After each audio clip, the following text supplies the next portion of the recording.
자, 예수님께서 주로 갈릴리 지역에서 많이 활동을 하셨죠. 이제 그래서인지 예루살렘에서 바리새인들과 서기관들이 이제 예수님을 보려고 이제 많이 내려왔습니다. 근데 예수님과 함께 이제 사역 가운데 동행하고 있는 사람들이 많은 무리들도 있고 여러 사람들이 많이 있어요. 근데 그 사람들 가운데 어떤 사람들은 예수님의 기적과 이적들을 보면서 막 은혜를 받기도 하고 실제로 고침을 받기도 하고 그리고 삶 가운데 막 변화도 일어나기도 하고 깨닫기도 하고 막 그런 사람들이 있는가 하면 오늘 말씀에서 등장하고 있는 이 바리새인들과 서기관들은 뭐만 봐요? 예수님의 역사하심과 그 살아계심을 보는 게 하나님의 살아계심을 보는 게 아니라 그 안에 잘못된 거 흠집 되어질 만한 것들만 꼭 찾아내가지고 왜 제자들이 또 손을 안 씻고 먹느냐라고 또 이제 따지고 서는 거예요. 이런 겁니다. 그러니까 누구 눈에는 뭐만 보여요? 누구 눈에는 뭐만 보인다고? 꼭 그 마음 가운데 더러운 것이 있으니까 꼭 더러운 것들만 계속 보이는 거예요. 여러분들 잘 생각하셔야 됩니다. 어떤 교회든 어떤 그룹이든 어떤 공동체든 어디든 완전할 수는 다 없어요. 근데 어느 교회를 가도 어느 공동체에 속해 있어도 그 안에서 은혜를 받는 사람이 있는가 하면요, 그 안에서 이게 잘못됐다 저게 잘못됐다 불평불만하는 사람이 있다는 거예요. 그거는 공동체 자체가 가정 자체가 잘못된 게 아니라 뭐가 잘못된 거예요? 내가 잘못된 거예요. 예수님을 보면서도 여기에서 흠 잡을 걸 찾을 수 있다라고 하는 것은요, 참 어쩔 수 없는 사람인 것 같아요. 참. 근데 자, 예수님께서 주시는 그 엄청난 은혜의 말씀이 있는데 딱 손 안 씻고 먹는 딱 그것을 보고 이제 흠을 잡고 있습니다. 왜냐하면 그들이 만들어준 장로의 전통이라는 게 있어요. 이제 그것들을 통하여서 원래는 손을 씻고 먹는 것이 정결한 것이다 라고 스스로 정했습니다.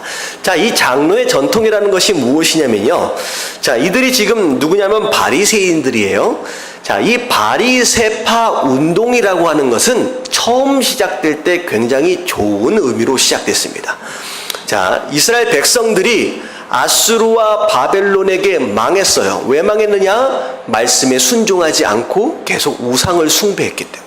하나님을 온전히 섬기지 않고 다른 신들을 자꾸 따라가고 하나님이 나라임에도 불구하고 정의와 진리가 사라져버린 약육강식의 나라로 그런 시스템으로 살아가고 있었다라고 하는 거예요. 그래서 힘 있는 자는 없는 자들을 짓밟고 누르고 심지어 좀 있다라고 하는 것으로 인하여 왕이 누군가의 재산을 죽이고 그냥 빼앗아 버리는 이런 나라가 되어버렸어요. 근데 결국은 하나님께서 그것을 참다 기회를 계속 주셨지만 결국은 회개치 않는 것으로 인하여서 결국은 다른 나라를 쓰려서 이제 멸망하도록 만들었다는 거죠. 그래서 결국은 말씀에 순종하지 않는 것으로 인하여서 이방 나라에 의해서 망했습니다. 포로로 끌려갔어요. 근데 하나님의 은혜로 포로에서 다시 귀환했는데, 자, 이때 이 이스라엘 사람들 가운데 소위 말하는 남은 자들, 끝까지 믿음 안에 자기 자리를 지켜야 할 자리를 지켜서 끝까지 남은 자들이 무엇을 생각했느냐? 우리 조상들이 망한 것을 생각해 보자는 거예요. 왜 망했느냐? 말씀에 순종하지 않았으니까 망한 것이 아니냐? 자, 그래서 이제는 말씀에 진짜 철저하게 한번 순종을 한번 해보자 라고 하는 그런 마음가짐으로 인하여 생겨난 것이 바로 바리새파 운동이에요. 자, 처음 시작은 좋은 거예요? 나쁜 거예요? 좋은 거죠. 근데 중요한 건 뭐냐면 그들이 착각을 한 게 있어요. 무엇이냐? 말씀을 열심히 지키려고 노력을 하면 말씀을 완벽하게 지킬 수 있을 것이다 라고 착각을 한 거예요. 근데 사실은 율법을 하나님께서 이스라엘 백성들에게 주신 이유가 뭐예요? 그걸 완벽하게 지킬 수 있어서 완벽하게 지키는 것으로 말미암아 의롭게 될 수 있기 때문이 아니라 말씀을 지키려고 노력을 하다 보니까 스스로 뭘 깨달아요? 나는 말씀을 지킬 수가 없구나 라고 하는 것을 깨닫고 겸손한 마음에 누굴 찾아라? 예수 그리스도 메시아를 찾아라 라고 하는 그런 목적에서 율법을 주신 거거든요. 근데 이스라엘 백성들, 그때 당시에 바리새인들이 점점 지나가면서 이런 착각을 하는 거예요. 그래서 어떻게 됐느냐? 말씀을 지켜보려고 하니까 말씀이 지켜져야 안 지켜져요? 안 지켜져. 근데 스스로 지킬 수 있다라고 하는 착각에 빠져 있음으로 말미암아 무엇하기 시작했느냐? 말씀을 지키지 못하고 있음에도 불구하고 마치 말씀을 지키고 있는 척을 하기 시작했습니다. 그래서 겉으로 볼 때는 내가 그래도 바리새인입니다 라고 얘기할 때 나는 말씀을 철저히 지킵니다 라고 겉으로는 광고를 하고 있지만 사실 속에는 죄악 가운데 말씀을 지키지 못하는 그런 모습들로 가득 차 있었다는 거죠. 이게 바로 예수님께서 말씀하시는 위선입니다. 근데 이 장로의 전통은 무엇하다가 생겨난 것이냐? 자, 예를 들어서 안식일을 거룩히 지켜라, 일하지 말라라고 말씀하셨어요. 그렇다라고 한다면 그들이 생각을 한 거예요. 어떻게 하는 것이 안식일을 거룩하게 지키는 것이고 어디까지 움직이는 것이 일이 되어서 그러면 그 일은 하면 안 되는 것이냐라고 하는 것에 대한 기준이 없잖아요. 근데 그 기준들을 그들 스스로 만들어 나가기 시작했어요. 그래서 몇 킬로 이상을 걸으면 이건 일이다. 그래서 안식일 날은 몇 킬로 이하로 걷자. 그래서 안식일 날은 어느 정도 속도 이상으로 걸어가면 그것은 일이니까 천천히 걸어가는 걸로 하자. 이런 자세한 내용들을 만들어가기 시작한 거예요. 그게 이제 소위 말하는 장로의 전통이 된 겁니다. 자, 근데 그것도 마찬가지예요. 정결한 삶을 살아야 된다고 하셨기 때문에 손을 씻고 먹자. 더러운 손으로 음식을 먹으면 이건 부정한 것이다 라고 그들 스스로 정한 거예요. 그래서 이것을 가지고 이제 시비를 걸어온 겁니다. 왜 당신의 제자들은 손을 씻지 않고 먹습니까?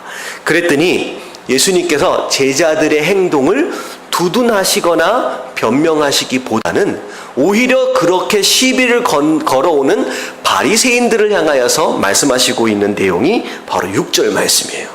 자, 6절 말씀 같이 한번 읽어볼게요. 다 같이 시작. 이르시되 이사야가 너희 외식하는 자에 대하여 잘 예언하였도다. 기록하였으되 이 백성이 입술로는 나를 공경하되 마음은 내게서 멀도다.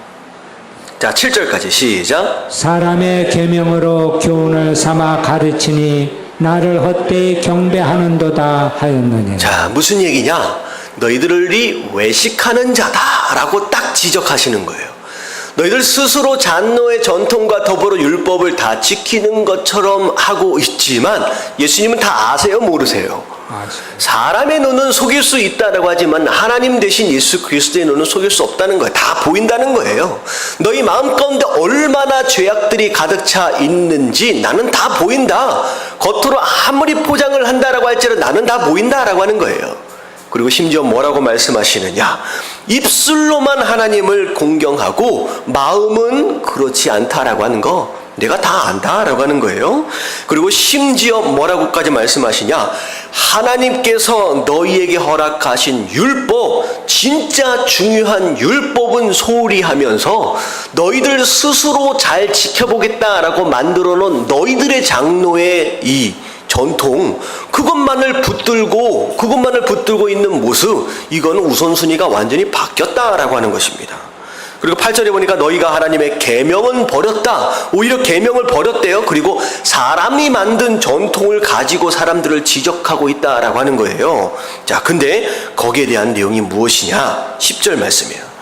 하나님께서 모세를 통하여 율법 주셨는데 무슨 율법을 주셨느냐? 내 부모를 공경하라고 말씀하셨어요. 정말로 중요한 계명임에도 불구하고 너희들 스스로 무슨 전통을 만들어내느냐? 밑에 보니까 11절에 보니까 고르반이라고 하는 전통을 만들어낸 거예요. 고르반. 자, 고르반이라고 하는 것은 무슨 뜻이냐? 하나님께 드려진 것이다 라는 뜻이야. 하나님께 드려진 것이다. 자, 이게 어떻게 된 거냐면, 자, 부모님을 공경해야 할 책임이 자녀에게 있습니다. 자녀들에게 있어요. 근데 부모에게 재정적인 부분들로 통하여서 공경도 해야 되고 여러 가지 다양한 방법들이 있잖아요. 근데 집에 많이 돈이 쌓여 있고 집에 물건들이 있어요. 근데 부모님이 부족한 게 있어서 자녀를 찾아간 거예요. 야, 내가 좀 뭐가 부족하니까 좀 줄 수 있겠느냐? 라고 얘기하면, 예를 들어서 야, 이 컵이 집에 부족한데 니네 집에 한 10개 있으니까 남는 거 한 서너 개만 다오 라고 얘기했더니 이 자식이 무슨 생각을 해요? 주고 싶어요? 주기 싫어요? 주기 싫은 마음이 딱 생긴 거야. 그러면 주고 싶지 않다라고 하는 그 마음을 숨기고 어떻게 해서든 안 줄 수 있는 방법을 생각해낸 게 뭐냐면 고르반인 거예요. 뭐라고 얘기하면 그것은 고르반입니다 라고 얘기하면 무슨 뜻이에요? 아, 이것은 하나님께 드려질 것으로 구별된 것입니다 라고 얘기를 하는 거예요. 그러면 부모님이 터치할 수 있어요, 없어요? 없는 거예요. 재정적인 것도 마찬가지예요. 돈이 여유가 있어요. 하나님께 드리려고 생각도 안 했어요. 근데 부모님이 필요하다라고 얘기하면 아, 이거 죄송해요, 이거 고르반이에요 라고 얘기하면 부모님이 더 이상 달라고 할 권한이 없는 거예요. 근데 정말로 중요한 건 뭐냐면 고르반입니다 라고 하고 나서 나중에 드려요, 안 드려요? 언제 드릴지는 몰라. 구별된 것이긴 한데 이거 언제 드릴지 모르는 거예요. 그러니까 어떻게 보면 그들 스스로 만들어낸 전통을 교묘하게 그들의 욕심을 채우기 위해서 이용하고 있는 그런 모습들인 거예요.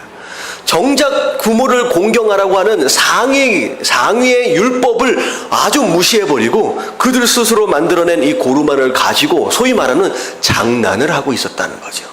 근데 그걸 지금 지적하시는 거예요. 자, 이런 모습들은 사실 뭐라고 생각하시면 되냐? 오늘날 고르반이라고 하는 것들은 없잖아요. 이제 이걸 뭐라고 생각할 수 있느냐?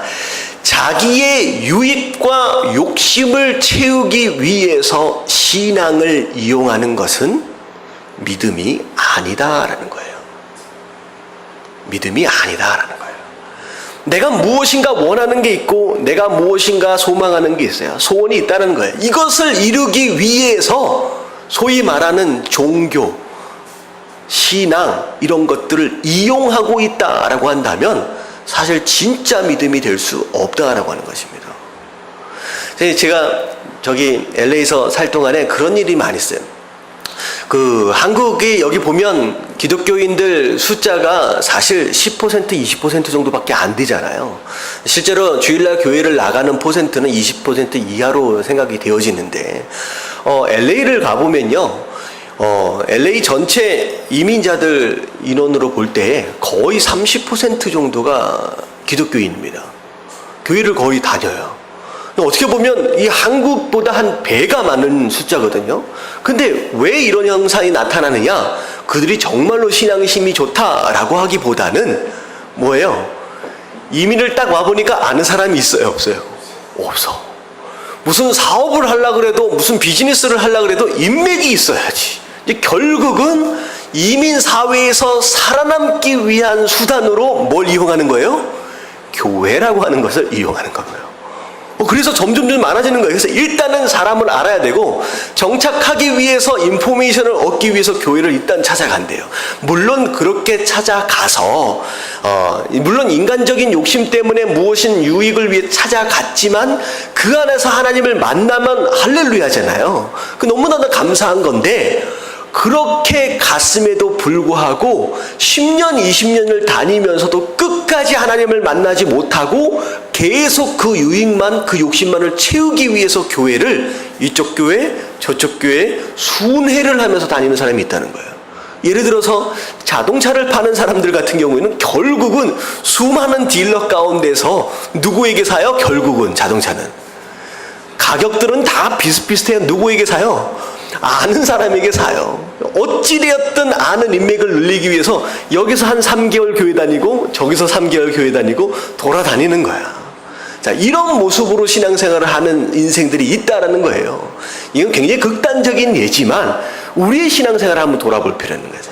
내가 왜 교회에 와서 앉아있느냐라고 하는 거, 내가 왜 신앙생활을 하고 있느냐라고 하는 것에 대한 목적 자체가 오로지 내가 원하는 그 무엇인가를 얻기 위해서만이다라고 한다면 어떻게 되는 거예요? 이 신앙생활은 잘못된 것일 수 있다라는 거예요. 이것 자체가 신앙이다라고 얘기할 수는 없다라고 하는 겁니다.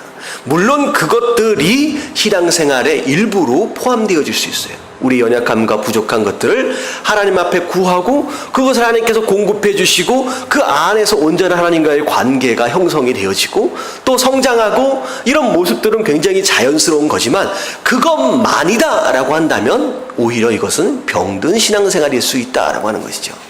근데 사실 바리새인은 극단적인 상황까지를 간 거예요. 그것만을 채우기 위해서 자기의 사회적 유익과 지위만을 위해서 종교의 형식을 굉장히 교묘하게 이용하고 있었던 그들의 모습을 보시면서 이건 아니다라고 예수님 말씀하시는 거예요. 여러분, 우리가 신앙생활을 하고 있는 목적과 이유를 점검하실 수 있는 저와 여러분들 되시길 주님의 이름으로 축원합니다. 그저 하나님을 내 문제를 해결해 주시는 해결사 정도로만 남겨둬서는 안 된다라고 하는 것이죠. 자, 그리고서 예수님께서 무리들을 향하여 함께 뭐라고 말씀하시냐? 15절, 16절 말씀 같이 한번 읽어볼게요. 15절, 16절 다 같이 시작. 무엇이든지 밖에서 사람에게로 들어가는 것은 능히 사람을 더럽게 하지 못하되 사람 안에서 나오는 것이 사람을 더럽게 하는 것이니라 하시고. 네, 지금 바리새인이 입으로 들어가는 음식 때문에 그게 부정하다, 정하다라고 하는 것을 지금 이제 쟁론하고 있는 거잖아요. 예수님 뭐라고 말씀하시냐? 입으로 들어가는 음식 따위가 사람을 더럽게 하는 게 아니라 어떻게 된 거예요? 사람 안에서 나오는 그것이 너의 인생을 더럽게 한다, 부정하게 만든다라고 말씀하시는 거예요. 다시 말하면 중요한 게 뭐예요? 입으로 먹는 음식이 아니라 지금 내 마음 가운데 뭐가 담겨 있느냐라고 하는 것이 중요하다라고 말씀하세요. 자, 그래서 지난주에 제가 언약궤를 통하여 마지막에 뭐라고 말씀드렸어요? 우리의 인생의 가치는 무엇을 통하여 결정된다고요? 우리 안에 담긴 거. 그래서 어떻게 보면 언약궤 굉장히 중요한 것일 수 있지만 그 중요한 것이 더 중요할 수 있었던 이유가 무엇이냐? 그 안에 뭐가 있기 때문에? 언약 뭐예요? 증거판. 다시 말하면 하나님의 말씀이 그 안에 있었기 때문이다 하는 거예요. 우리 인생도 마찬가지예요. 지금 내 안에 어떤 것이 들어가 있느냐라고 하는 것이 굉장히 중요하다라고 하는 거. 근데 아까 우리 김성 교수님 말씀하셨지만 내 안에 뭐가 들어가 있느냐라고 하는 것은 무엇을 통하여 분별할 수 있어요? 우리의 말. 그리고 심지어 뭐라고까지 말씀을 하셨느냐? 우리의 얼굴을 보면 한다는 거예요. 얼굴을 보면. 여러분, 크리스찬의 얼굴, 기독교인의 얼굴은 어떤 모습이어야 할까요? 한번 생각해 보세요. 성도의 얼굴은 어떤 모습이어야 할까요? 이게 어떤 사람을 보면요, 세상의 모든 짐들을 다 내가 지고 가는 것처럼 하고 있는 얼굴들이 있어요. 여러분, 이거는 성도의 얼굴이 아닙니다. 이건 성도의 얼굴이 아니에요. 딱 보는 순간 그 안에서 뭐가 느껴져야 되느냐? 복음으로 인한 감격이 느껴져야 돼. 얼굴을 딱 보면 야, 저 안에는 감격이 있다. 그리고 무엇인가 알 수 없는 기쁨이 이 안에 있어야 된다라고 하는 것이죠. 그래서 여러분들이 얼굴을 굉장히 중요하게 생각할 필요가 있어요. 저도 사실은 쉽지 않습니다. 저도 가만히 있으면요, 얼굴이 이렇게 딱 굳어져 있어요. 이렇게. 사실은 우리 아버지가 그랬는데 이게 핑계 대면 안 되는데 이렇게 굳어져 있어요. 근데 이제 정신을 차리면 웃을 수 있어요. 이게 뭐 굉장히 중요하면 저도 마음 안에 그런 것이 있다는 거예요. 근심과 걱정과 염려들이 있다는 거예요. 굳어지는 거예요. 의식하지 않으면. 이런 얼굴을 잘 살펴보십시오. 아침에 일어나서 얼굴을 한번 보세요. 뭐가 묻었나라고 하는 것이 아니라 내 얼굴을 통하여, 얼굴은 뭐라 그랬어요? 눈도 마찬가지고 마음의 창이라 그러잖아요. 마음을 투시해서 보는 거예요. 이 얼굴이 어떤 모습으로 하고 있느냐라고 하는 것들을 우리가 볼 필요가 있습니다. 그래서 여러분들 말도 여러분들 가려서 해야 되겠지만 여러분들의 안에 있는 담겨진 것들을 좋은 것들로 계속 바꾸는 것으로 말미암아 여러분들 환한 얼굴, 그리고 웃음 있는 얼굴, 그리고 기쁜 마음, 그런 언행들, 그런 것들이 우리 삶 가운데서 자주 흘러나와야 되는 줄로 믿습니다. 자, 우리 좌우에 계신 분들에게 환하게 한번 웃으면서 치아를 10개 이상 보이시면서 웃으며 삽시다 한번 인사해 주세요. 뭐 빵 터졌어 왜? 웃으며 살아야 돼요. 웃으며 살아야 돼요. 자, 우리 안에 잘못된 것들이 사실 많이 있잖아요. 근데 제가 하나 가르쳐 드릴게요. 이 잘못된 것들을 자꾸 내보내야 되는데 내보내려면 어떻게 하면 되냐면요. 내보내려고 애쓰지 마시고 어떻게 하라고 말씀드렸어요? 좋은 것을 담으려고 애쓰십시오. 그러면 담으면 담을수록 자연스럽게 어떻게 돼요? 나가게 됩니다. 이게 그거예요. 세상의 다른 종교들, 불교 같은 경우는 자꾸 뭐라고 얘기하느냐? 마음을 비워라 라고 해요. 절대 마음은 비워지지 않습니다.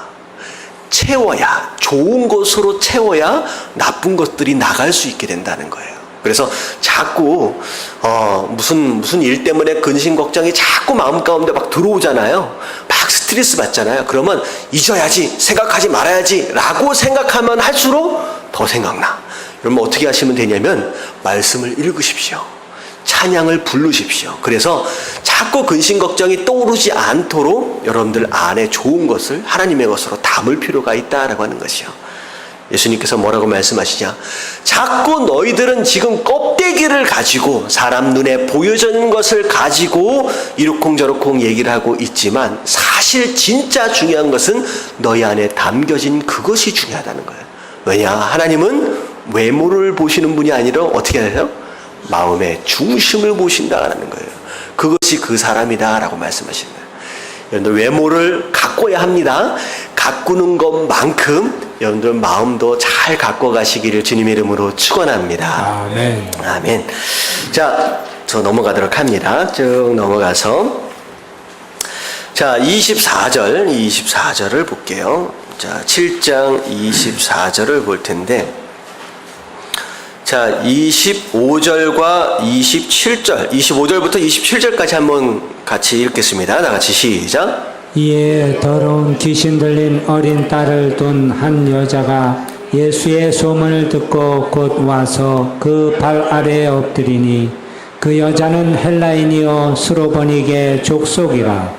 자기 딸에게서 귀신 쫓아내 주시기를 간구하거늘 예수께서 이르시되 자녀로 먼저 배불리 먹게 할지니 자녀의 떡을 취하여 개들에게 던짐이 마땅치 아니하니라. 자, 두로 지방은 이제 주로 이제 이방인들과 유대인들이 함께 섞여 사는 이제 지방입니다. 많은 이방인들이 함께 공존하고 있어요. 자, 그런 가운데 누굴 만나느냐?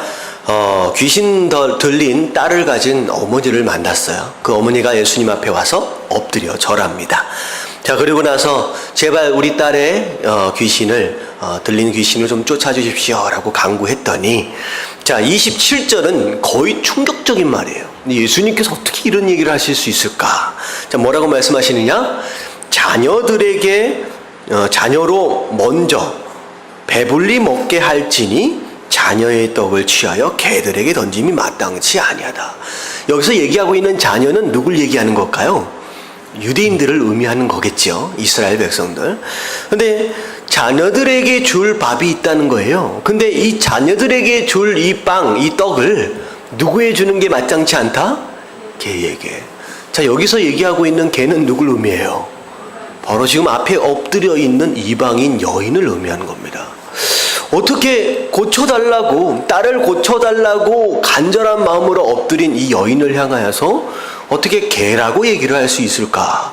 여러분들 혹시 이런 얘기를 누군가에게 듣는다라고 한다면 마음이 어떨까요? 열받죠. 당신이 뭔데 나를 개라고 얘기합니까? 사실 개라고 하는 동물은 저 유럽 쪽에서는 그래도 상전이에요.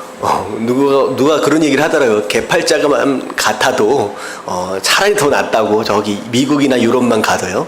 근데 사실 아시안 쪽에 있는 이 동양의 문화로는 개라고 하는 것은 아무리 애완견 어쩌고저쩌고 해도요, 정말로 경멸한다라고 하는 그런 의미입니다. 정말로 진짜 안 좋은 이제 표현이에요. 근데 예수님께 이런 말씀을 하셨어요. 근데 사실은 정확하게 알 수는 없습니다. 왜 예수님께서 이런 말씀을 하셨을까? 정말로 예수님께서 그때 당시에 그들만이 가지고 있던 극단적인 민족주의자들 가운데 하나였을까라고 생각할 수도 있을 것 같지만 사실 예수님은 그런 분이 아니거든요. 뭐 그렇다고 한다면 왜 이방인 지역을 다니면서 복음을 증거하고 다니셨겠습니까? 그런 상황은 아닙니다.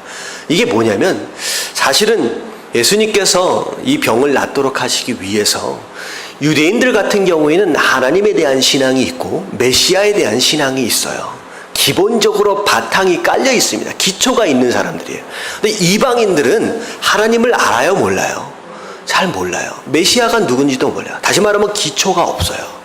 전혀 기초가 없는 신앙. 자, 이런 신앙 안에서 기적이 일어나기 위해서는 일반적으로 유대인들 믿음을 어느 정도 가지고 있는 유대인들이 가지고 있는 믿음보다 훨씬 더 큰 믿음이 필요하지 않았겠느냐라는 생각이 들어집니다.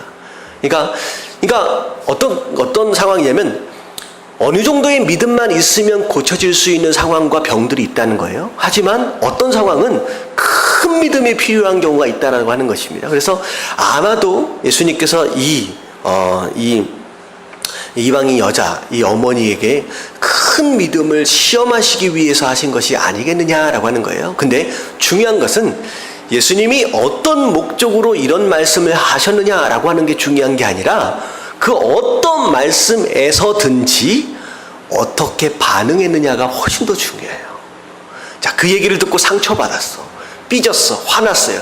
그래서 집으로 가버렸어요. 됐습니다.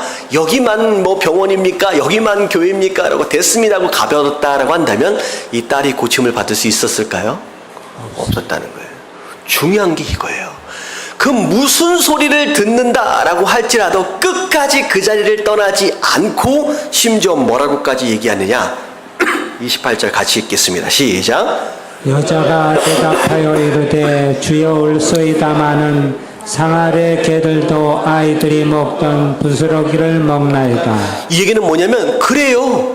나를 개라고 불러도 좋습니다. 그래요. 내가 개입니다. 라고 얘기를 하는 거예요. 상관없다라는 거예요. 다시 말하면 그 하나님 앞에서 뭐가 버려진 거예요? 그 안에 있는 자존심이 버려졌어요. 이게 굉장히 중요합니다. 하나님 앞에서 우리의 자존심은 철저하게 쓰레기입니다. 버려지면 버려질수록 하나님을 더 쉽게 만날 수 있어요. 하나님의 은혜를 더 쉽게 경험할 수 있어요. 하지만 내 안에 있는 이 자존심이 살아있으면 살아일수록 이건 철저하게 하나님을 만나는데 장애가 된다라고 하는 거예요. 여러분 예배 드리는 가운데 찬양하고 기도하고 말씀을 듣는 가운데 철저하게 자존심을 내려놓으십시오. 이게 내려놔지면 질수록 하나님 역사하심을 경험합니다. 이 여인이 그걸 버려버린 거예요. 이 쓰레기 같은 자존심 버려버리는 거예요. 그래요. 나를 개라고 불러도 좋습니다. 그리고 내가 받을 만한 온전한 은혜가 아니라 그래요. 당신이 얘기하고 있는 당신의 백성들 그들이 먹고 떨어지는 그 부스러기라도 나에게 주십시오. 그 부스러기 은혜로라도 내 딸은 어떻게 될 수 있다? 고침을 받을 수 있다라고 하는 이런 믿음. 이거는요, 그 당시 그 어떤 유대인들도 흉내낼 수 없었던 믿음을 예수님께서 확인하시는 거예요. 어떻게 이해해요? 어떻게 보면 예수님 이 복음서를 보면요, 하나님에 대해서 그렇게 철저히 배우고 알고 있다라고 하는 유대인들보다 이방인들의 믿음이 훨씬 더 강하다라고 하는 것을 우리가 보게 되거든요. 이 여인의 믿음도 마찬가지입니다. 백부장의 믿음 한번 보세요. 뭐라고 얘기해요? 집에 가실 필요도 없습니다. 뭐라고 얘기해요?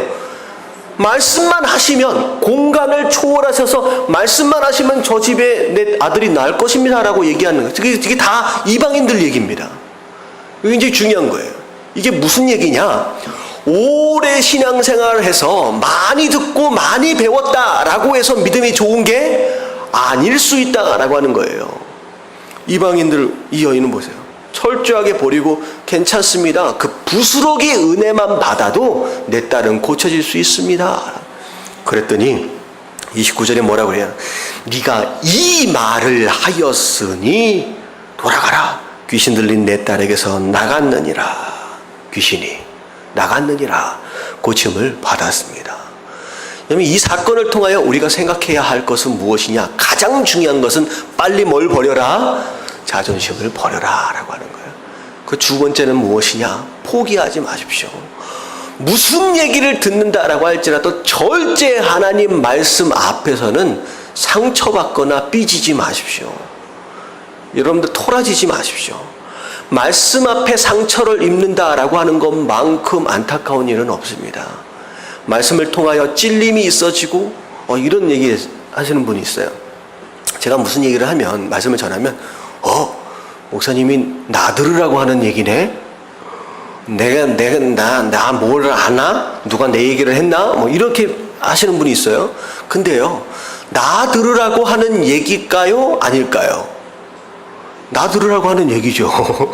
모든 말씀은 우리가 다 들어야 하는 말씀인 줄로 믿습니다. 이게 나를 향한 말씀이다라고 탁 찔리면요, 그것만큼 할렐루야가 어디 있어요? 목사가 그걸 가지고 막 지적해 가면서 그렇게 할 이유도 없겠지만, 제가 그래서 주제 설교를 안 하는 이유가 그거예요. 주제 설교를 하면 어떻게 돼요? 목사가 이번 주에 이런 일이 있었어. 그러면 그 일 때문에 주제를 그걸로 정해가지고 그 다음날 말씀을 정하면 거기에 관련되어 있는 교인들은 상처를 받습니까? 못 받습니까? 받는다는 거예요. 그래서 제가 주제 설교를 안 해. 그냥 말씀을 처음부터 끝까지 그냥 끌고 가는 이유가 뭐냐면, 말씀에 그냥 나와 있는 순서대로 가는 거예요. 그 안에 담겨진 말씀만을 그냥 제가 선포를 하는 겁니다. 절대 오해하지 마시길 주님의 이름으로 축원합니다. 그리고 혹시나 내 얘기다라고 싶으면 여러분들 상처받고 삐지시지 마시고, 여러분 이 여인처럼 그 자리에 앉아 있는 거예요. 괜찮습니다. 내가 날 개라고 얘기해도 괜찮습니다 라고 하는 그 마음이 있으면요, 그 말씀 안에서도 은혜를 입는다라고 하는 거. 여러분 그 은혜를 받으시길 주님의 이름으로 축원합니다. 아멘. 그러면 부스러기 은혜로라도 변화가 일어나는 거예요. 고침을 받는 거예요. 할렐루야. 아멘. 이런 마음의 밭이 되어지시길 주님의 이름으로 축원합니다. 아멘. 그래서 목사는 항상 긴장을 해요. 혹시나 무슨 얘기를 통하여 혹시나 상처 입으면 어떡할까. 네. 저만큼 소심한 목사도 없어요. 여러분들 되게 조심하고 있습니다. 네. 혹시나 여러분들 그런 상처될 말이 있다라고 한다면 여러분 이해해 주시고 은혜로 받아주시길 주님의 이름으로 축원합니다. 아멘. 그렇게 독한 사람이 아닙니다, 제가. 자, 그리고 나서 예수님께서 귀머거리 말 못하는 사람들도 이제 고치십니다. 그리고 나 에바다 열려라 하니까 뚫 막힌 귀, 막힌 입이 열려지는 그런 역사가 31절서부터 쭉 나오죠. 자, 이것은 영적으로 닫힌 귀, 영적으로 닫힌 입을 의미할 수도 있어요. 중간중간 육신의 병도 영적으로 좀 해석이 가능합니다. 그래서 성도임에도 불구하고 닫힌 귀와 닫힌 입으로 산다라고 한다면 열리는 역사들이 우리 삶 가운데 있어야 한다라고 하는 것을 상징적으로 이제 보여주는 대목이죠. 자, 넘어가겠습니다.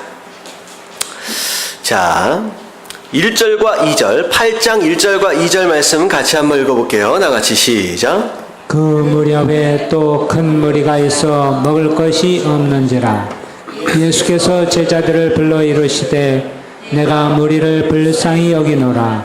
그들이 나와 함께 있은지 이미 사흘이 지났으나 먹을 것이 없도다. 예, 예수님께서 복음을 전하시는 가운데 지난번에 있었던 오병이어와 비슷한 상황이 벌어졌습니다. 자, 오늘은 이제 이것은 오병이어가 아니라 칠병이어예요. 칠병이어. 먹을 것이 떨어졌어요. 그런 가운데 제자들에게 굶겨서 보내고 싶지 않다. 가는 길에 힘들어할 것 같은 거예요. 근데 사랑하는 마음으로 챙겨주고 싶었습니다. 그래서 예수님께서 제자들에게 떡을 한번 얻을 수 있는지 알아봐라. 자, 그러면 사실 한번 경험을 했거든요. 최소한 어느 정도의 학습 효과 정도는 있어야 되는데 그때와 똑같이 반응하고 있어요. 그러니까 어떻게 보면 이런 모습을 보면서 답답할 수도 있을 것 같은데 우리와 똑같습니다. 문제를 만나서 분명히 하나님의 도우심으로 해결함을 입은 우리임에도 불구하고 비슷한 문제를 꼭 만나면 또 어때요? 하나님을 붙잡는 게 아니라 또 근심 걱정하고 있는 모습들을 꼭 보거든요. 근데 사실은 이런 모습이 비슷해요. 뭐 제자들만 좀 못나서 그런 게 아니라 우리의 모습들을 그냥 보여주고 있어요. 근데 예수님이 그렇게 똑같이 하고 있는 제자들을 그냥 내비두시고 찾아봐라 라고 얘기를 하니까 떡 7덩어리가 나왔어요. 그랬더니만 떡 7덩어리를 가지고 축복하시고 기도하십니다. 축복하시고 기도하시니까 은근슬쩍 뭐가 또 나왔어요? 물고기 두 마리가 나온 거야. 이 얘기는 무엇이냐? 찾아봐라 라고 했을 때 꼽을 쳐놓은 거야. 야, 이건 나는 먹어야 될 거 아니야. 그랬더니 예수님께서 7병, 이제 7개 떡을 가지고 막 기도를 하시니까 마음에 막 찔림이 있어가지고 숨겨놓은 두 마리 생전이 이제 나오기 시작합니다. 사실 좀 늦었지만 그래도 나온 게 얼마나 감사해요. 그래서 7병이어는 누군가의 도시락 하나가 아니라 여기에서 7개가 나오고 찔려가지고 2덩이가 나온 이런 모습이라고 생각하시면 될 것 같아요. 근데 중요한 건 뭐냐면 그걸로 몇 명이 먹었어요? 4,000명이 넣고 몇 광주리가 남았느냐? 7광주리가 남았습니다. 하나님께서 우리의 모든 먹고 사는 어떤 그런 문제들까지도 하나님께서 챙기신다라는 거예요. 그러니까 예수님께서 영적인 양식을 나눠주시는 가운데 돌아가는 그들을 발걸음 가운데 뭐까지 챙겨주셨느냐? 육적인 양식까지를 챙겨주신다는 거예요. 다시 말하면 우리가 영적으로 풍성함을 누리는 것도 중요하지만 우리가 육적으로 풍성함을 누리는 것도 중요해요. 예수님께서 그것을 무시하지 않으십니다. 하나님께서 여러분들 삶 가운데 필요한 먹고 마실 것에 대하여 다 공급해 주신다라고 하는 거 여러분들 믿음으로 받으시길 주님의 이름으로 축원합니다. 절대 굶어 죽도록 내버려 두시지 않는다라고 하는 거예요. 자, 그런 가운데 11절에 보니까 바리새인들이 찾아와서 당신이 메시아다라고 하는 걸 표적으로 좀 보여주십시오라고 얘기를 하는 거예요. 자, 참 얼마나 답답한 상황입니까? 지금 예수님께서 하고 있는 일들이 다 뭐예요? 이게 다 표적이잖아요. 예수님의 메시아 되심을 지금 계속 보여주고 있음에도 불구하고 더 보여달라는 거예요.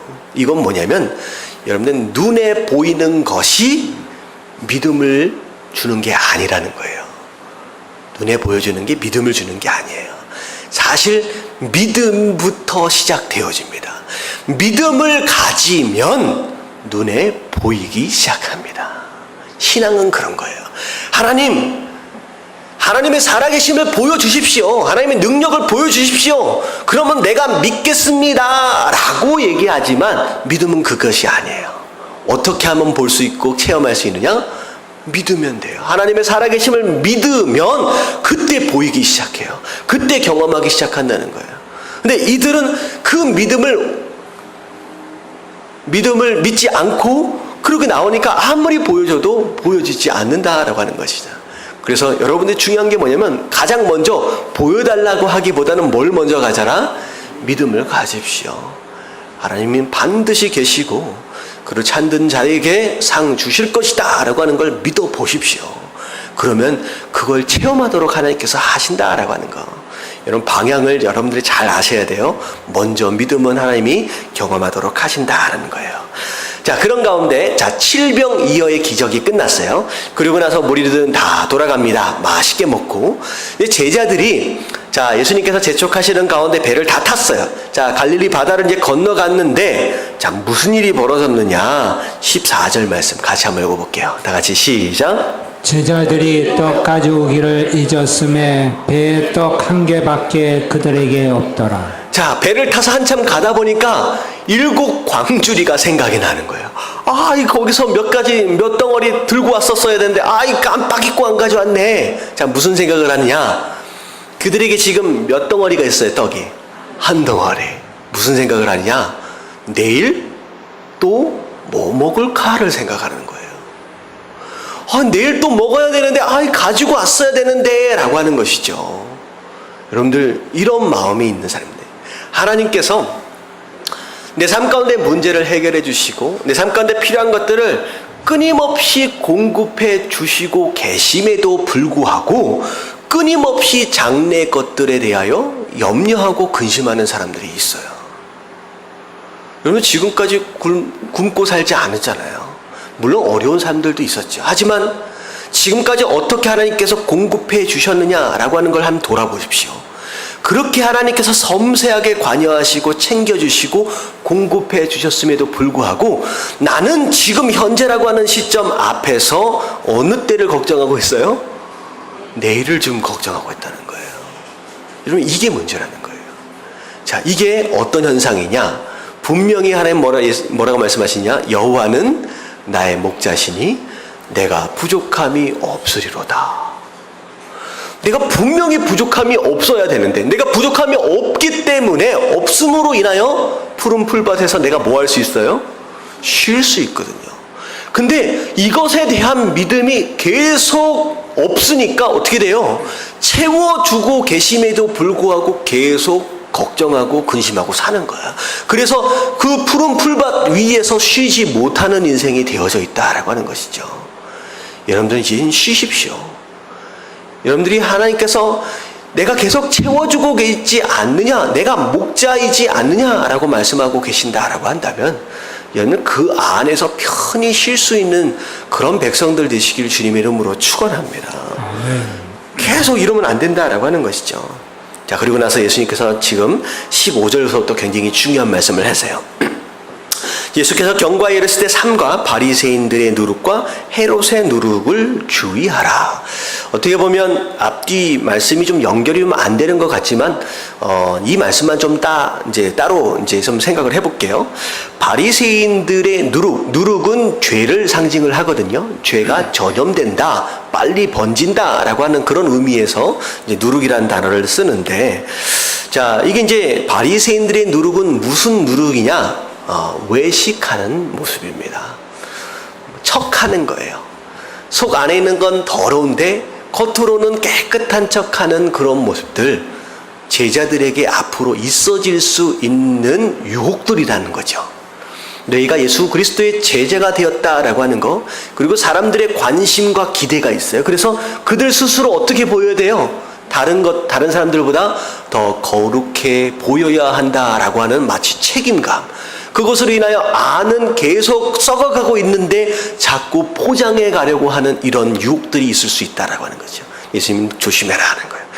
여러분들이 직분을 가졌다라고 한다면, 여러분들의 신앙의 연륜이 더 쌓여가고 있다라고 한다면 가장 먼저 뭘 조심해야 되느냐? 이 바리새인의 누룩을 조심해야 됩니다. 왜?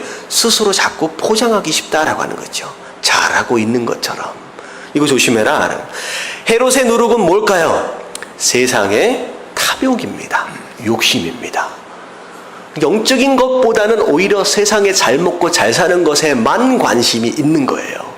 영적인 풍성함보다는 내 배가 부르는 것에만 관심이 있는 것들. 자, 그 당시 그런 영적인 지도자들이 상당히 많았죠. 대제사장들 같은 경우에는 어떻게 했어요? 로마 정부와 손잡고 많은 어떤 그런 유리함들을 많이 누렸던 그런 모습들을 예수님께서 지적하시는 거예요.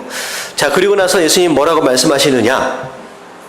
자, 17절에 보시고, 너희가 보시면 17절에 어찌 떡이 없음으로 수군거리느냐? 아직도 알지 못하며 깨닫지 못하느냐? 너희 마음이 둔하냐? 너희가 눈이 있어도 보지 못하고 귀가 있어도 듣지 못하느냐? 또 기억하지 못하느냐? 예수님께서 계속 공급해 주시고 채워주시고 있는 것들을 이렇게 수도 없이 경험하고 있음에도 불구하고 아직도 깨닫지 못하느냐? 지금 너희가 굶주려야 할 떡이 그 떡이 아니라는 거예요. 그 떡이 아니라는 거예요. 지금 제자들은 어떤 떡에만 지금 관심이 있어요? 먹는 떡에만 관심이 있어요. 내일 내가 뭘 먹을까? 근데 지금 제자들에게 있어서 더 급한 떡은 무엇이냐? 예수 그리스도의 생명의 떡입니다. 영적인 양식이에요. 그들이 영적으로 얼마나 성장해서 앞으로 예수님의 사역을 이어받아서 할 수 있을까? 그게 지금 중요한데 지금 먹고 사는 것에 바꾼 거예요. 우리 성도들도 마찬가지일 수 있습니다. 하나님께서 우리 성도들을 향하여서 가지고 있는 기대는 영적인 성장과 사명을 감당하는 것이에요. 근데 우리는 항상 뭐에만 관심이 있느냐? 먹고 사는 것에만 관심이 있다라고 한다면 오히려 어떻게 보면 예수님의 이런 모습이 있어요. 우리가 영적으로 풍성함을 누리고 우리가 감당해야 할 일들, 그분이 맡겨주신 일들을 감당하면요, 어떻게 하신다는 거예요? 하나님께서 알아서 우리 먹고 마시는 것에 대하여 알아서 채워주신다라고 하는 거예요. 그럼 뭐에 집중해서 무엇을 얻을 것이냐라고 하는 것이 중요해요. 육적인 것에 집중해야 육적인 것을 얻는다. 이것은 세상 사람들의 삶이죠. 하지만 우리는 영적인 것에 집중하는 것으로 인하여 육적인 것은 자연스럽게 따라오는 삶을 누리는 삶이죠. 우리는 그렇게 살아야 된다라고 하는 거예요. 예수님 그런 말씀을 하십니다. 자, 그리고 나서 예수님께서 22절에 보니까 맹인 한 사람을 고쳐요. 근데 이 맹인을 고치는 이제 상황은 다른 것과는 좀 차이가 있어요. 다른 경우는 예수님께서 심지어 가시지 않으셔도 고치실 수 있는 일들도 있었잖아요. 근데 심지어 이 맹인은 만지셨음에도 불구하고 단번에 낫지 않습니다. 어떻게 하세요? 딱 나으니까 딱 눈을 떠보래. 눈이 떴어요. 그랬는데 사람이 걸어가는 것 같은데 뭐까지 또 걸어가요? 나무도 막 걸어 다닌다는 거예요. 그러니까 제대로 눈을 떴는데 제대로 뜬 게 아니죠. 근데 다시 한번 또 만져주심으로 인하여 완전하게 되었어요. 근데 이 말씀을 왜 하실까? 물론 이런 모습들로 인해서 이제 2번이나 기도해 주심으로 인하여 고침을 받는 사람들도 있었겠죠. 근데 중요한 건 뭐냐면 이 앞에 제자들의 모습을 상징적으로 보여주는 것 같다라는 생각이 들어요. 제자들이 하는 예수님께서 계속 말씀으로 만지시잖아요. 여러 가지 말씀 통하여서 계속 말씀하고 계시는데 제자들이 한 번에 눈이 팍 떠지는 게 아니죠. 어떻게 해요? 한 반 정도 떠졌다가 그 다음에 또 떠지고 이런 모습들을 보면서 우리의 모습도 어떻게 보면 단번에 완전해지는 것이 아니라 마치 계단을 올라가는 것처럼 조금씩 단계별로 성장하고 있는 모습을 이렇게 상징적으로 보여주신 것이 아니겠느냐라는 생각을 해보게 됩니다. 그래서 여러분들이 지금 신앙생활 뭐 많이 했는데 아직도 나는 왜 이럴까라고 여러분들 낙심하지 마시고 조금씩 여러분들 성장하고 있다라고 하는 거, 점점 온전해지고 완전해지고 있다라고 하는 걸 기억하시면서 용기를 잃지 마시게 되길 주님의 이름으로 축원합니다. 아멘. 자, 그 다음에 27절부터 28절까지 한번 읽어볼게요. 다 같이 시작. 예수와 제자들이 빌립보 가이사라 여러 마을로 나가실세 길에서 제자들에게 물어 이르시되 사람들이 나를 누구라고 하느냐. 제자들이 여짜와 이르되 세례 요한이라 하고 더러는 엘리야 더러는 선지자 중에 하나라 하나이다. 자, 예수님과 제자들이 지금 어디를 가셨느냐? 빌립보 가이사라 빌립보라고 얘기도 합니다. 자, 여기는 가이사라라고 하는 것은 가이사는 시저란 뜻이에요. 이제 빌립보 가이사 이거는 뭐냐면 그 시저의 이름입니다. 왕의 이름을 본따서 세운 도시예요. 그렇다라고 한다면 상당히 큰 도시입니다.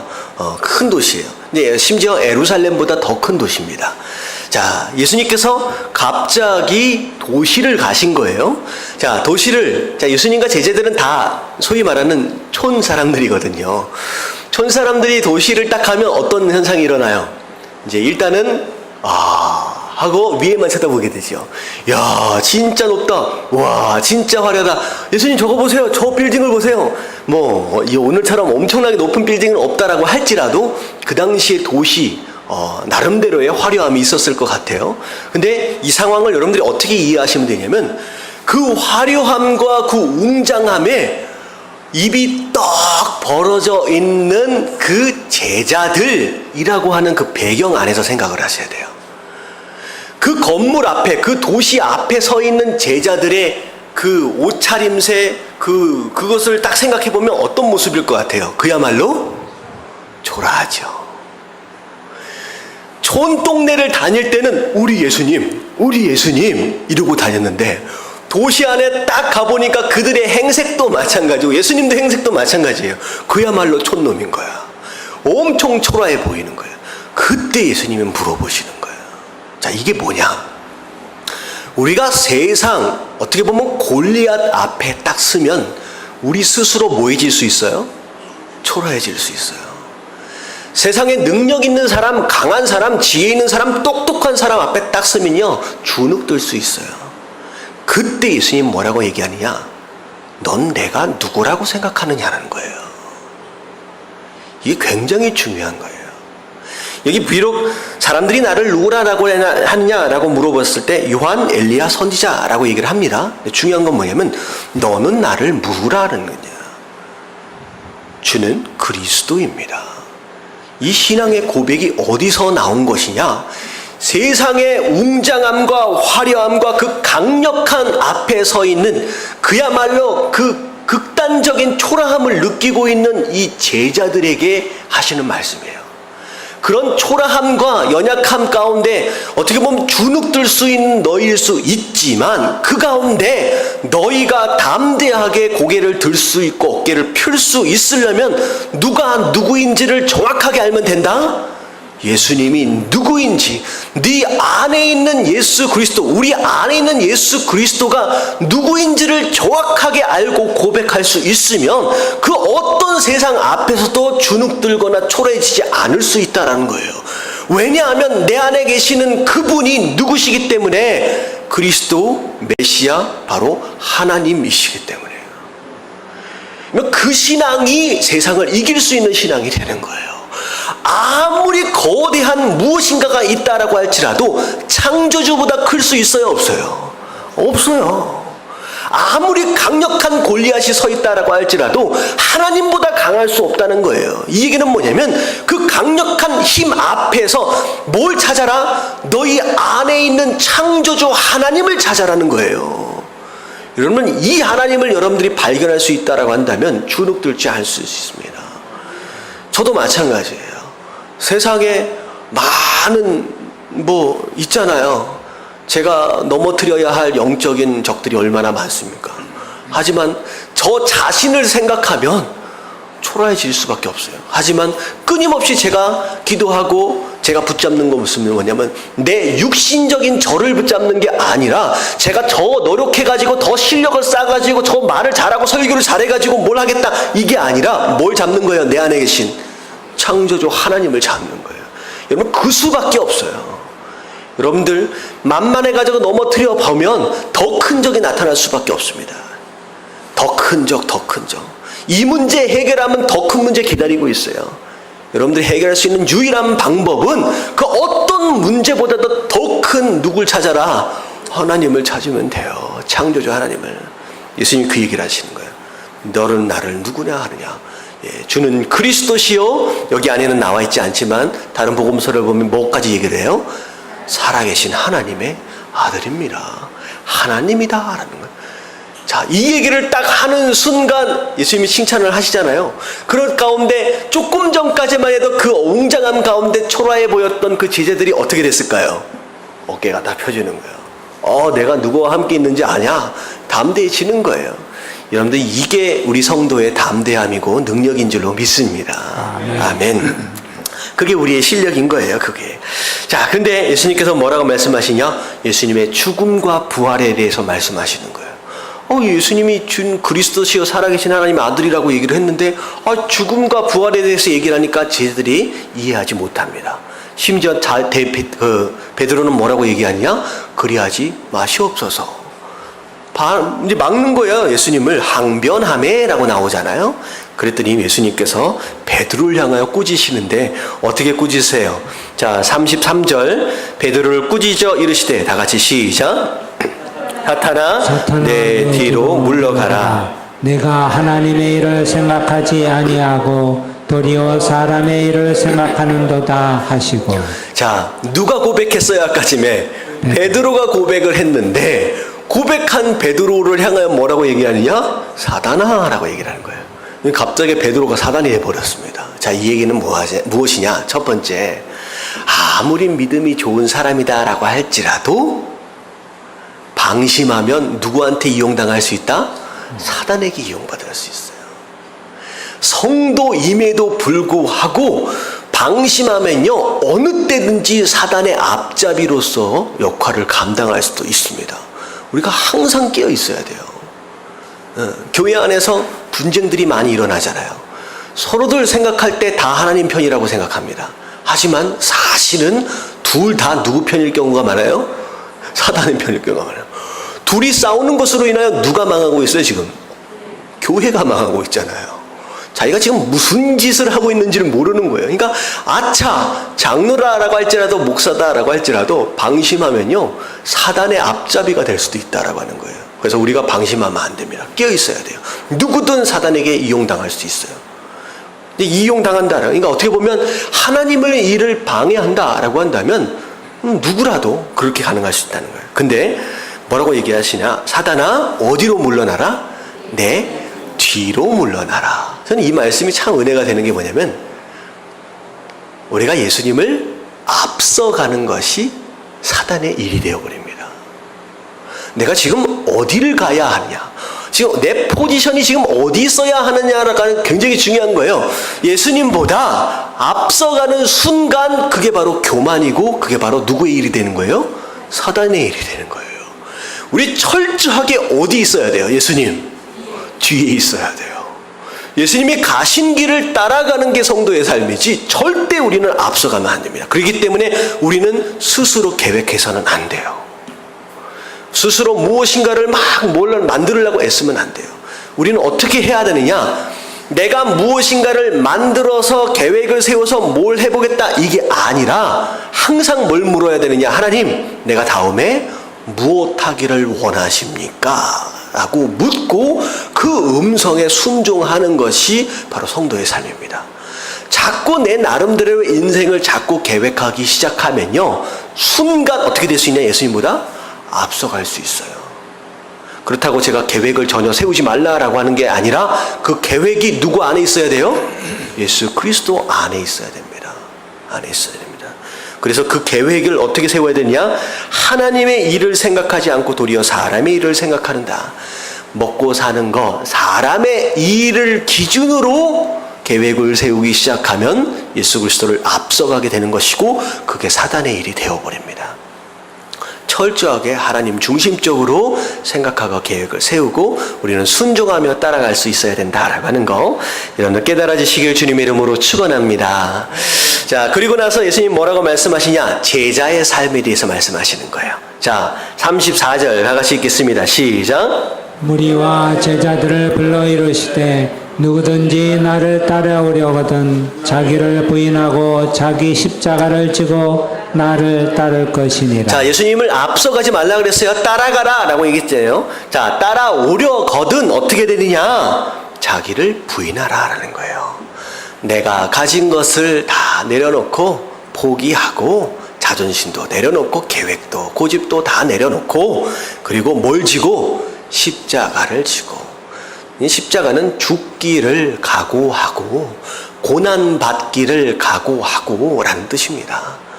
결코 성도의 삶이 물론 하나님의 풍성한 채우심으로 인하여 축복을 누리는 부분들도 있지만 복음을 전하는 것으로 인하여 사명을 감당하는 것으로 인하여 고난을 당할 때가 있다라고 하는 것이죠. 그것을 감당할 줄 아는, 그걸 각오하는 삶이 바로 예수님을 따라가는 제자의 삶이다라는 거예요. 35절 36절은 자꾸 살려고 하면, 죽지 않으려고 하면 어떻게 된다는 거예요? 오히려 죽는다는 거예요. 오히려 내 목숨을 하나님께 내려놓는 순간 그때 진정한 삶이 시작된다라고 말씀하십니다. 자, 그리고 나서 38절 다 같이 시작. 누구든지 이 음란하고 죄 많은 세대에서 나와 내 말을 부끄러워하면 인자도 아버지의 영광으로 거룩한 천사들과 함께 올 때 그 사람을 부끄러워하리라. 자, 성도로 살아가면서 고난받지 않으려면 뭐 하면 돼요? 뭐 하면 돼요? 숨으면 돼요. 성도로 살아가면서 고난받지 않으려면 철저하게 내가 크리스천이다라고 하는 걸 숨기면 됩니다. 근데 그 얘기를 하는 거예요. 네가 고난받지 않으려고 나를 부끄러워해서 숨긴다라는 거예요. 복음을 숨긴다라고 하는 거예요. 다시 말하면 숨바꼭질하는 것처럼 숨겨진 성도로서의 삶을 사려느냐? 그러면 마지막 때 심판대 앞에서 예수님 뭐라고 말씀하세요? 내가 너희를 부끄러워할 것이다. 내가 너희를 숨겨버리는 것처럼 부끄러워할 것이다 라는 거예요.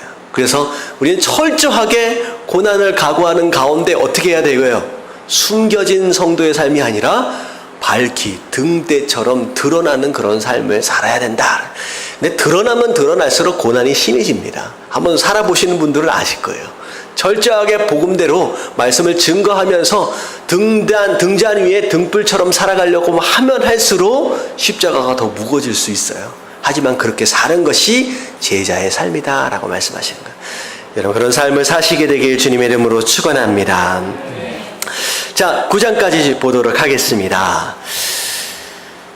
자, 9장 1절을 볼게요. 9장 1절 다 같이 시작. 또 그들에게 이르시되 내가 진실로 너희에게 이르노니 여기 서 있는 사람 중에는 죽기 전에 하나님의 나라가 권능으로 임하는 것을 볼 자들도 있느니라 하시니라. 네, 제자의 삶에 대해서 말씀하신 다음에 제자들에게 뭐라고 말씀하시냐? 이들 가운데 하나님의 영광을, 하나님 나라의 권능을 보게 될 자가 있다라고 말씀하시는 거예요. 그리고 나서 6일 뒤에 베드로와 야고보와 요한을 데리고 산으로 올라가셨어요. 근데 올라가셨는데 그 산 위에서 예수님이 어떻게 되셨어요? 변화되었었습니다. 자, 이건 이제 굉장히 뭐라고 표현하냐면 정말로 옷이 휘어졌다. 정말로 하얘다. 이게 휘어졌다라고 하는 것은 거룩함을 상징을 하거든요. 이게 이제 이 모습들 통하여 예수님의 그리스도 되심 이상, 어떻게 보면 예수님의 뭐 되심을 보여주신 거예요? 하나님 되심을 보여주신 거예요. 제자들, 3명의 제자들 앞에서 하나님 되심을 보여주셨어요. 자, 그랬더니만 거기에 누가 나타났어요? 엘리야하고 모세가 나타납니다. 그래서 엘리야, 모세는 율법을 상징하고 엘리야는 선지자들을 상징하거든요. 그러니까 구약에 나오는 율법과 선지자를 대표하는 이 두 인물과 그리고 신약을 대표하는 이 예수 그리스도 3명이 함께 공존하시게 된 거예요. 깜짝 놀랐죠. 근데 사실 이 제자들이 그 예수님의 어떤 하나님 되심에 대한 그 광채, 그 영광을 막 보면서 깜짝 놀랐을 겁니다. 막 감격했을 거예요. 자, 그랬을 때, 자, 베드로가 뭐라고 얘기를 하냐? 랍비여, 우리가 여기 있는 것이 좋사오니 우리가 초막 셋을 짓되 하나는 주를 위하여, 하나는 모세를 위하여, 하나는 엘리야를 위하여 하십시다. 그리고서 이제 지금 베드로가 너무 놀라서 지금 무슨 말을 하고 있는지 몰랐다라고 하는 내용이 나와요. 자, 이 말씀 가운데 우리가 생각해야 될 게 2가지가 있어요. 첫 번째는 무엇이냐? 베드로가 하나님의 영광, 예수 그리스도의 영광을 딱 보는 순간 뭘 잊어버렸어요? 뭘 잊어버렸어요? 제정신을 잊어버렸습니다. 지금 자기가 뭘 얘기하는지를 몰라. 이 얘기는 뭐냐면 우리가 말씀을 듣고 순종하려고 하는 순간 내 머리에 뭐가 들어와요? 계산을 합니다. 내가 여기 어떻게 순종할 수 있을까? 이게 제정신이라는 거예요. 순종하려고 하는 순간 뭐가 들어와요? 내 정신이 들어와서 순종을 방해합니다. 근데 말씀과 더불어 뭘 경험하면, 하나님의 영광을 경험하면 제정신을 잃어버려요. 그러면 순종하기 쉬워요, 어려워요? 순종하기 쉬워요. 여러분, 말씀을 듣는 가운데 여러분들 사모하십시오. 하나님, 베드로가 본 이 하나님의 영광을 말씀을 통하여 경험하도록 하십시오. 경험할 수 있도록. 그러면요, 제정신을 잃어버려서 진짜 순종할 수 있는 사람이 되는 거예요. 근데 이 베드로가 잃어버린 게 또 하나가 있어요. 뭘 잃어버렸느냐? 여기가 좋대요. 초막 짓고 여기서 살자는 거예요. 산에 뭐가 있다고? 산에 먹을 게 있습니까? 뭐가 있습니까? 아무것도 없어요. 그냥 초막만 짓고라도 난 여기서 살고 싶다. 지금 뭘 잊어버렸느냐? 세상을 잊어버렸습니다. 진짜 하나님의 영광을 경험한 사람은 뭘 잊어버린다? 세상을 잊어버려요. 이게 뭐냐? 여러분, 자꾸 끊어지지 않는 세상 재미들이 있죠. 나쁜 습관들이 있어요. 뭐 예를 들어서 술이나 담배나 마약이나 도박이나 하여튼간 뭐 끊어야 한다는 걸 아는데 끊어지지 않는 그 무엇인가. 여러분들 의지로 끊어집니까? 안 끊어집니까? 안 끊어져요. 정말로 안 끊어져요. 근데 끊을 수 있는 방법이 있어요. 이 베드로가 어떻게 했어요? 뭘 경험하니까?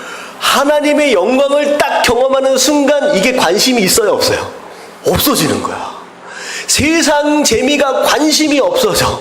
재미가 없어지는 거예요. 그냥 초막 하나만 있다라고 할지라도 나는 여기서 살 수 있겠습니다라고 하는 그런 마음이 되어버리는 거예요. 혹시나 여러분들 잘라내야 할, 빨리 끊어야 할 그 잘못된 습관들과 그런 재미들이, 세상 그런 욕심들이 있다라고 한다면 이걸 경험하십시오.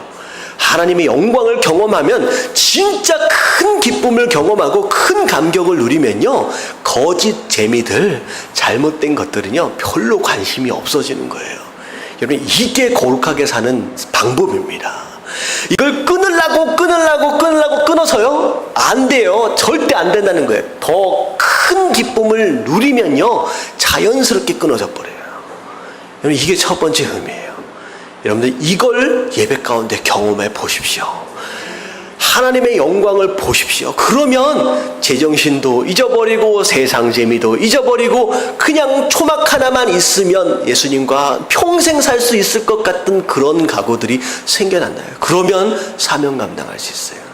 근데 이제 예수님이 뭐라고 말씀하시냐? 자, 거기서 무슨 소리가 들려요? 구름 속에서 이는 내 사랑하는 아들이니 너희는 그의 말을 들으라 하시는지라. 자, 이게 뭐냐? 자, 두 번째 의미입니다. 영광을 봤어요. 베드로 마음에는 초막 짓고 산에 살고 있지만 하나님 뭐라고 말씀하시냐? 이걸 보여주는 이유는 예수 그리스도가 누군지를 알고 그가 하는 말씀에 뭐하라? 순종하라. 순종을 위하여 보여주신 거예요. 이건 뭐냐면 하나님의 영광을 경험한 사람은 반드시 산을 내려가야 합니다. 왜? 산에서 내려가서 뭐가 있기 때문에? 해야 할 일이 있기 때문이에요. 영광을 보여주시는 이유예요. 그래서 중세시대 때 수도원 운동이 잘못된 이유가 바로 그겁니다. 수도원 운동은 뭐만 신경을 썼어요? 하나님의 영광에만 신경을 쓴 거예요. 그래서 뭐 했어요? 산으로 올라가서 뭘 짓고 살았어요? 초막 짓고 거기서 살아버리는 거예요. 하지만 중요한 건 뭐냐? 그걸 경험토록 하시는 하나님의 목적은 무엇이냐? 여기에 초막 짓고 살아라는 것이 아니에요. 교회 안에 계속 죽치고 앉아 있어라는 얘기가 아니라는 거예요. 빨리 경험을 했으면 그 마음을 가지고, 순종하는 마음을 가지고 어딜 나가라? 산을 내려가라. 교회를 나가라. 그래서 교회는 두 가지가 반드시 돼야 돼요. 모이는 교회, 흩어지는 교회. 뭘 위해서 모여요? 하나님의 영광을 경험하기 위해서 모입니다. 뭘 위해 흩어져요? 해야 할 일이 있기 때문에 전도하기 위해 흩어지는 교회가 되어야 해요. 그러면 이 교회에 대한 내용들을 말씀하시는 거예요. 그래서 산을 내려가서 이제 복음을 전하는 그런 모습들, 사명을 감당할 수 있도록 하기 위해서 이 영광을 보여주시는 거예요. 자, 우리 14절서부터 이 내용은 간단하게만 볼게요. 자, 내려왔더니, 자, 3명의 제자들은 그 하나님의 영광을 보고 막 감격스러운 가운데 내려왔는데, 내려와 보니까 남겨져 있는 제자들은 무슨 문제가 생겼느냐? 이 귀신 들려서 간질병을 앓고 있는 그 아들의 아버지가 온 거예요. 쫓아달라고 얘기를 했더니 사실은 이 아버지가 누굴 만나려고 왔을까요? 예수님 만나려고 온 거예요. 그랬는데 예수님이 안 계시니까 소위 꽁 대신 닭이라고, 당신들이라도 한번 고쳐주십시오 했더니 고쳐집니까? 안 고쳐집니까? 안 고쳐집니다. 예수님 내려오니까 이 아버지가 나가서 못 고칩니다 라고 얘기합니다. 예수님이 뭐라고 말씀하시냐? 19절 다 같이 함께 읽겠습니다. 시작.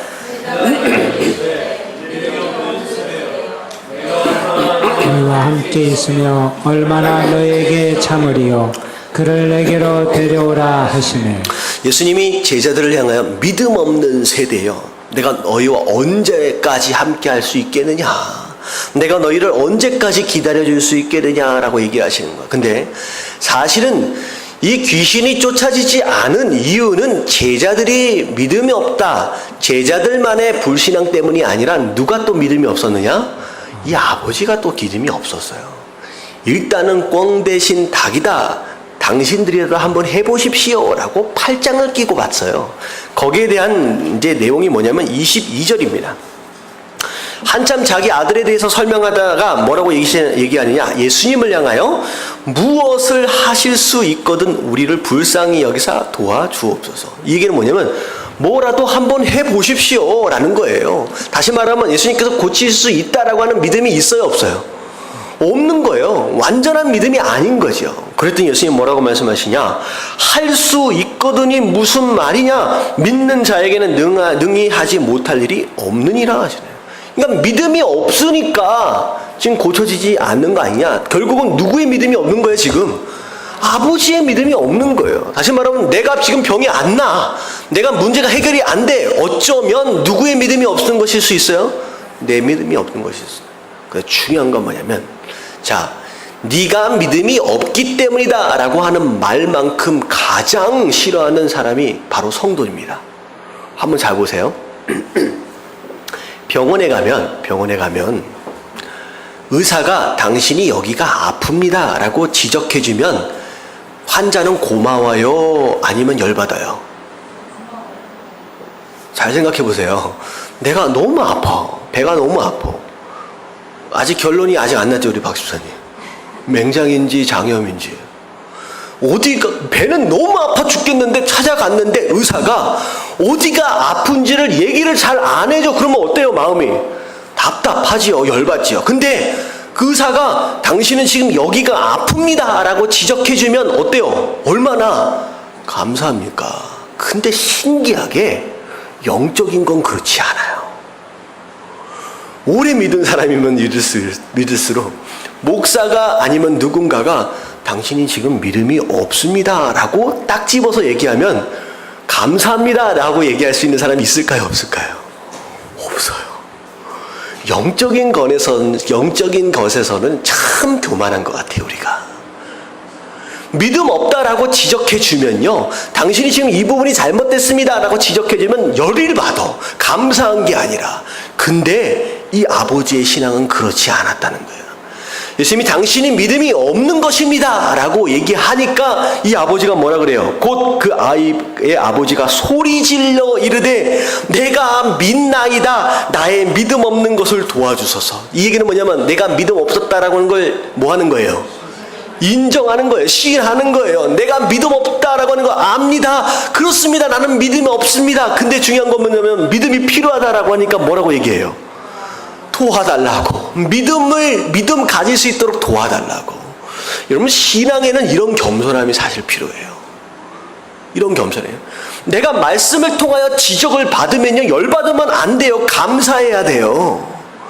그리고 여러분들이 믿음 없는 것을 도와달라고 붙들 필요가 있다는 거예요. 사실 이 기도가 우리 신앙에 너무 필요해요.